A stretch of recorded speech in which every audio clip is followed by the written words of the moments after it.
You're 60 years old, you have $600,000 saved, and the question that keeps coming back is this enough to retire? I'm going to give you an honest answer. Until you actually run the numbers, you'll never know.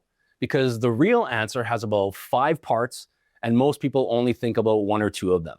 Most Canadians get this wrong in one of 2 ways. They either assume $600,000 can't possibly be enough and keep grinding for years they don't need to, or they assume it's fine, retire, and discover a few years in that the income plan was never enough. Both are fixable, neither is obvious until someone walks you through it. Hi, I'm Stefano Francesca, Certified Financial Planner Professional and Senior Wealth Advisor at Next Step Wealth Management with IPC Securities Corporation.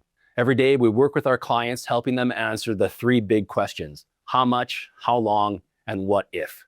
If your wealth management strategy doesn't answer these 3 questions, that's an opportunity to look us up. Okay, let's start with some context. According to Statistics Canada, life expectancy at age 65 in Canada is nearly 20 additional years for men and over 22 for women. That means a 60-year-old today is looking at a retirement that could realistically run 25 to 30 years. That is not a reason to panic, but it is the single most important number in this conversation. Because the question is not whether $600,000 is enough today, the question is whether it's enough for a retirement that could be as long as many careers. According to Statistics Canada's Labour Force Survey, roughly 45% of Canadians aged 60 to 64 are already completely or partially retired. That means if you're 60 and watching this, you are at the exact inflection point where most Canadians are making this decision right now. And according to the 2025 Global Retirement Reality Report from State Street Global Advisors, which surveyed Canadians directly, the single top financial concern for Canadians aged 55 to 64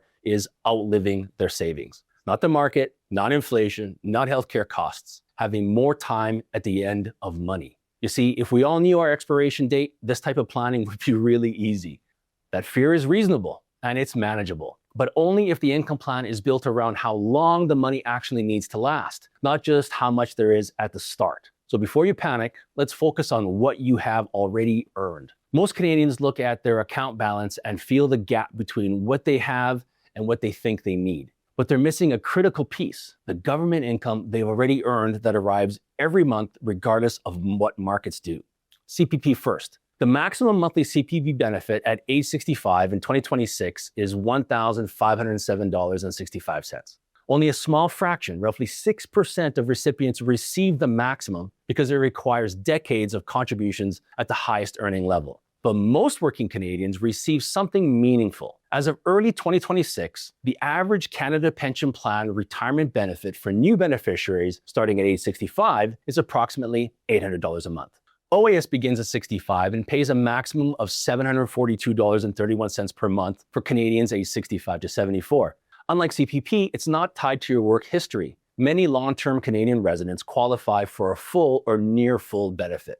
For a couple, 2 people each drawing CPP and OAS, even well below the maximums, creates an indexed, government-guaranteed income floor that arrives every single month for the rest of their lives. That income doesn't touch your $600,000, it lands on top of it. Your portfolio doesn't need to generate all of your retirement income. It needs to generate the difference between your income goal and what CPP and OAS already cover. For many Canadians at 60 with $600,000, that gap is far more manageable than the raw balance alone suggests. And this is where it gets important. How much of that gap your portfolio actually needs to fulfill depends entirely on one thing most people never think about until it's too late.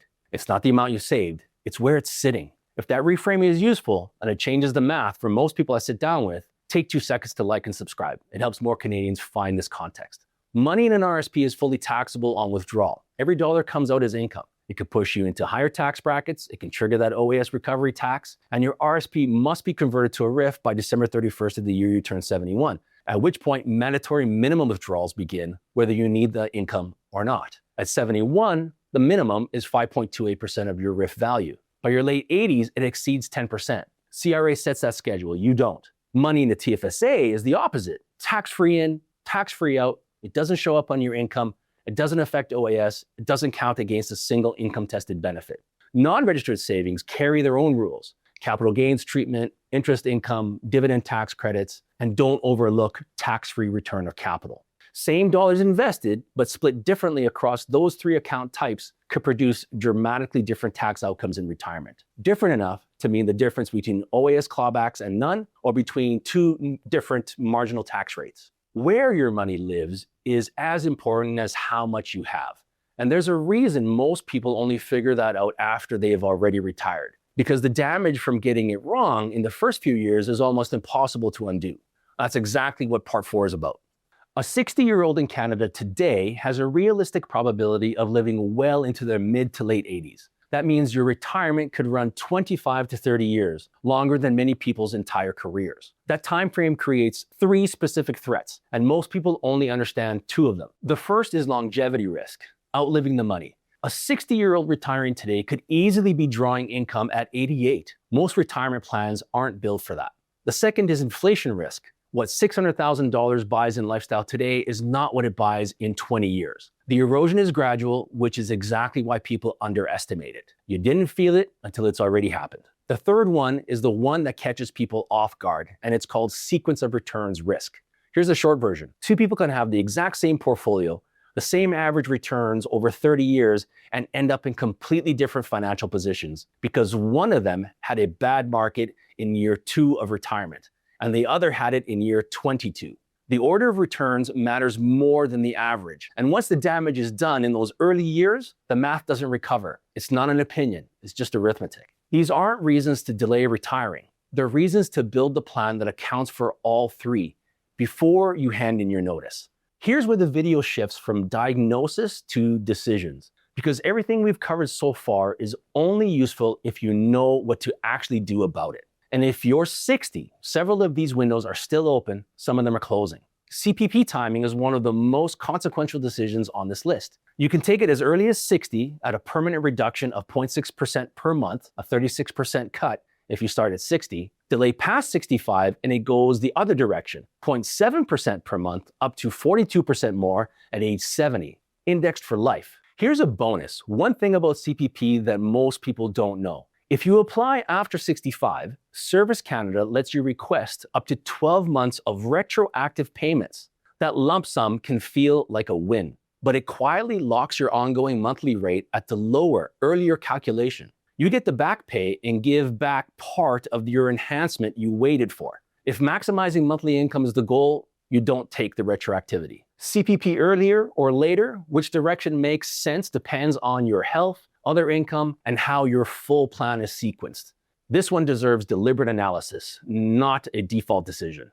OAS deferral works on the same principle, 0.6% per month past 65, up to 36% more at 70. For someone retiring at 60 who has registered savings to draw down in the early years, delaying OAS reduces the period where everything stacks as taxable income at once. The tax savings over a retirement can be significant. The TFSA, if you haven't maximized it yet, there is $109,000 of accumulated room available in 2026 for Canadians eligible since 2009. Tax-free growth, tax-free withdrawals, 0 OAS impact. Your early 60s, before your RRIF minimums force withdrawals you may not need, is the highest value window to fill this account. Every dollar placed there is a dollar you can access in retirement without it touching your income picture. Pension income splitting at 65 allows couples to allocate up to 50% of eligible RRIF income to the lower earning spouse, reducing the householder's combined tax bill without moving a dollar. It's a tax election, but it requires the right account structure to be put in place before you need it. These tools don't require a perfect savings balance to work. They require a plan that was built while the decisions were still yours to make. So, is $600,000 enough to retire at 60? For some Canadians, yes, because CPP, OAS, a paid-off home, and a well-sequenced drawdown plan do most of the work. And $600,000 only needs to cover the gap. For others, no, because the income gap is too large, the tax drag is real, and without a plan, those 3 risks we covered in Part 4 compound quietly. The number alone doesn't tell you which category you're in. It's not a cop-out, it's the truth. The only way to know is to actually run your plan.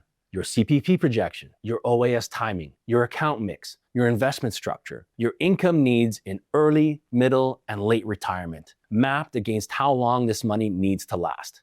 And that's not something you can figure out from a quick video or a retirement calculator. That's a real wealth management engagement. If you want to see what your retirement actually looks like, click the link in the description and schedule a call. We do this with Canadians approaching retirement every single day. If you already have an advisor, but you're not getting this level of detailed retirement planning, that's a sign you should get a second opinion. And that's exactly what this conversation is for. Let's take the next step.